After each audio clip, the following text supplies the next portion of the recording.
নমস্কার বন্ধুরা, আমার এই চ্যানেলটা রান্নার, কিন্তু রান্না তো করি, তো রান্নার জিনিসগুলো কিভাবে আমি সংরক্ষণ করি সেইটা আমি ভাবলাম আমার এই বন্ধুবান্ধবদের সাথে একটু শেয়ার করি। আমার কাজটাও হবে, গল্পও হবে, আপনাদের দেখানোও হবে আমি কীভাবে রান্নার জিনিসগুলো আমি রাখি, বিশেষ করে মাছ মাংস এইগুলো কিভাবে আমি রাখি সেটা আমি ভাবলাম আপনাদের সাথে আমি আজকে শেয়ার করি।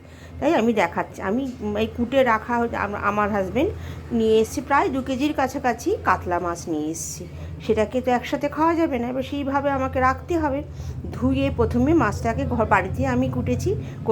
কোটাটা দেখানো হয়নি আপনাদেরকে, আমি আরেকদিন আপনাদের দেখাবো। এই যে মাছটা কুটে পিস করে রেখেছি, আর এই হচ্ছে মাছের তেল, আর এই হচ্ছে মাছের মাথা।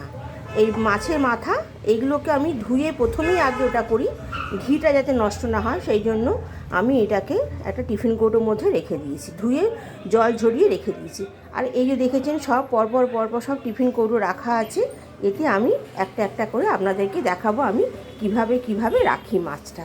প্রথমে আমি দেখাবো আমি লেজাগুলো কিভাবে রাখি। এই যে লেজা আমি রেখে আপনাদেরকে আমি ফিরে আসছি, আমি দেখাচ্ছি আপনাদেরকে। বন্ধুরা এই দেখুন আমি রেখেছি এইভাবে। এই যে এটা হচ্ছে মাছের মাথাকে শুকনো করে জল ঝরিয়ে রেখে দিয়েছি। আমরা 3 পিস করে, আমার 3 জন লোক, 3 পিস, এখানে 3 পিস রেখে দিয়েছি। এখানে আমি 3 পিস রেখেছি আলাদা করে। এইখানে আমার আছে 6 পিস রেখেছি। কোনো এক সময় 6 পিস, 2 পিস, দুবেলা খেলে 6 পিস লাগবে সেটা রেখেছি।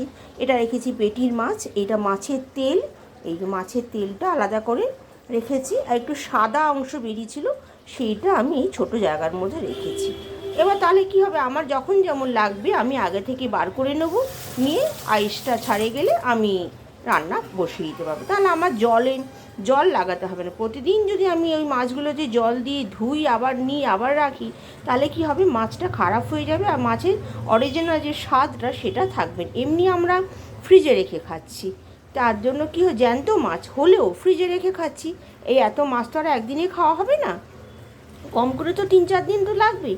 এবার সেই রকমভাবেই যদি আপনারা রাখেন, এই যে যেভাবে দেখালাম এইভাবে আপনারা যদি রাখেন, দেখবেন আপনাদের মাছ কোনোভাবেই নষ্ট হবে না। আর স্বাদ যেমন থাকার, প্রথমেই যেমন খেয়েছিলেন 3 দিন পরে খেলেও সেই একই স্বাদ থাকবে। তাহলে আমি আমার এই ছোট্ট ভিডিওটা এখানে শেষ করলাম। ভালো লাগলে লাইক, শেয়ার, কমেন্ট অবশ্যই করবেন। আর আমার চ্যানেলটাকে বাড়িয়ে নেওয়ার জন্য সাবস্ক্রাইবটা অবশ্যই করবেন। আর শেয়ার করে আমার এই বার্তাটা যদি ছড়িয়ে দেন, অনেকেরই সুবিধা হবে। নমস্কার, আমি আমার ভিডিওটা এখানে শেষ করছি।